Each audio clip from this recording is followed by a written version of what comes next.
Now, there you do surprise me, David. A very remarkable woman, your mum. Very highly regarded around here, she was. Felt as if I never really knew her as an adult. Oh, yes, it often happens when the children go away. She was very proud of you, you know. Whenever I came around to see her, she would read me one of your letters. And, you know, if there hadn't been one from you that month, she would read me one she'd read me before. I don't suppose my Emery's like that much. Oh, anything his mum did was all right with Emery's, yes. And he's going to make his mark, too, in politics, you know. Won a union scholarship to Ruskin College. Well, he can take that up now. I'll be surprised if he's not in Parliament in 5 or 6 years. They do say Nye Bevan thinks very high of him. He never said anything to me. No, I don't suppose he would. Well, why should he? You were never very close. Eh? No. Yeah. One thing your mum did often say to me, she wished you'd marry again.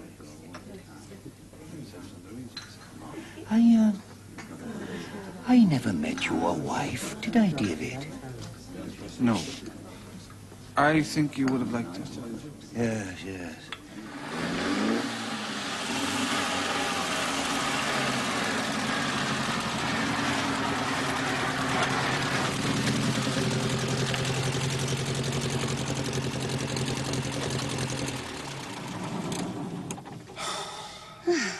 Here we are.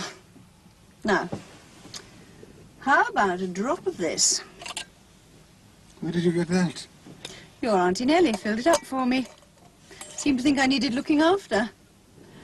There's thin you are, my lovely, like a little whippet. Very concerned about me, your Auntie Nellie was.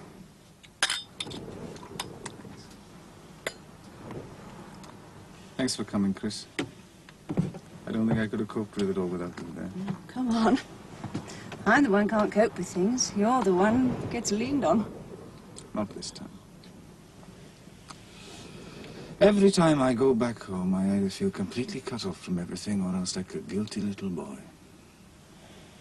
That's a strange thing to say. Well, I've done my growing up somewhere else. I feel as if they won't have that. I should have stayed. I should have grown up there. I feel as if I've done them wrong. Now your mum is not there to tell you it's all right, to make you better. Yes. Stupid, isn't it? I can't tell you what is right to feel. I can't be your mum, David. No. What can you be to me, Chris? Your friend, I hope, for always. I'm not sure about anything else. I didn't tell you what happened about Rowley, did I? When I saw him in Canada, he was still refusing to divorce. He kept pretending he wanted a reconciliation. I knew he was having an affair with a woman at the university, so in the end I went to a private detective, had them followed and faced him with the evidence. He tried to bluster and he just caved in. The whole thing was so disgusting and pathetic and sordid. It's all over, Chris? You're free? Yes. But don't you see, I started out in love with Rowley. It all finished in such a mess. So I certainly don't want to rush into marriage again. I don't feel I can trust my own feelings anymore. Chris, it's not going to be enough for me just to be your friend. It wouldn't work, David. It wouldn't be fair on either of us. There are so many other things I want. None of them fit in with you. Chris, And don't tell me that you'd leave Bamfylde. I think you've done the right thing with your life. For you, that is. And for the school. I think you're a wonderfully kind and clever man, David, and every time I see you, I feel like going straight to... Well, better not go into that. I just wish our lives fitted together a bit better, that's all. Couldn't they? Not now. I can't see a time when they will.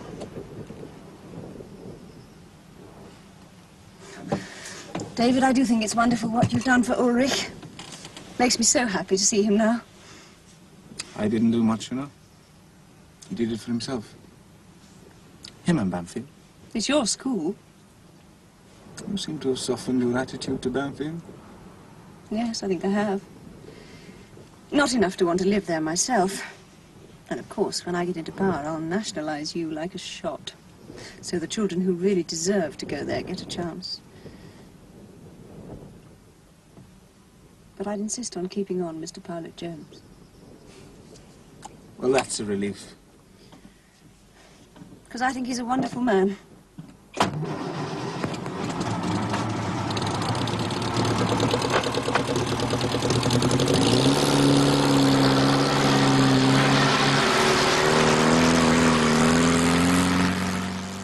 You're telling me you want to start the building program now, as well as modernize the present accommodation?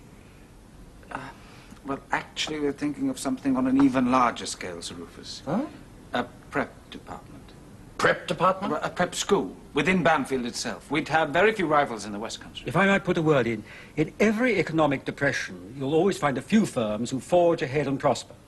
They profit through others' timidity, and I see no reason why Bamfylde shouldn't prosper in the same way. Exactly. Good man, Garside. My goodness me, Mary Stopes has got a lot to answer for. Who? Mary Stopes and her family planning. There's not a lot of little boys about these days. Let's get our fair share into Bamfylde, eh? It seems you're asking me to be a gambler. I've never been a gambler. But I must say, I find your positive attitude very refreshing. How long will it take you to prepare a detailed proposal, PJ? He's going to come round, David. Ellie, Sir Rufus is going to come round. Oh, good. You mark my words, in 10 days' time, the governors will be voting the school at 10,000 overdraft. Really? As much as that? Oh, at least. New buildings and a prep school. Oh, isn't it exhilarating? What do you think about all this high finance, David? Well, it's all a bit frightening. Oh, there's nothing frightening about money. It's there to be used. My father went through £40,000 before he was 30 years old. Really? It's easily done at the races and great fun, apparently. Although it did lower my marriage prospects, I had to marry a younger son. No need to look at me like that, David. I was a younger son once. And I'll tell you why you're so disturbed by all this money talk. Oh, why is that then? Because you find it absolutely fascinating. You love it, man, and that's quite all right. A headmaster must be a businessman. There's nothing wrong with that, providing you're proud of your product. Of course not. We want as many little boys into our prep school as we can possibly get, because we're going to give them the best education they can get anywhere in the world. It's as simple as that, is it? Of course it is. And I hope you noticed my masterstroke, Mary Stopes and the family planning, eh? I told Sir Rufus about Mary Stopes, Ellie. I'm sure that's what did the trick. Oh, Sir Rufus has never heard of Mary Stopes. No, but he didn't much like the sound of her, did he? Oh, Ellie, that's empty. Kitchen? Oh, kitchen. Yeah. What Mary Stopes neglected to point out is that in childless marriages, one partner will often play the part of the missing child. That's strange. I've never thought of yours as a childless marriage. No, of course you haven't. Nobody ever does. Tell me, David, do you still find time to see that young woman of yours? Chris, yes. Now, there you do surprise me, David. A very remarkable woman, your mum. Very highly regarded around here, she was. Felt as if I never really knew her as an adult. Oh, yes, it often happens when the children go away. She was very proud of you, you know. Whenever I came around to see her, she would read me one of your letters. And, you know, if there hadn't been one from you that month, she would read me one she'd read me before. I don't suppose my Emma is like that much. Oh, anything his mum did was all right with Emrys, yes. And he's going to make his mark, too, in politics, you know.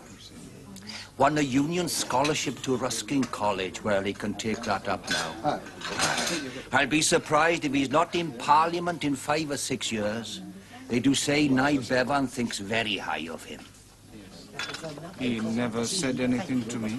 No, I don't suppose he would. Well, why should he? You were never very close. Eh? No. One thing your mum did often say to me, she wished you'd marry.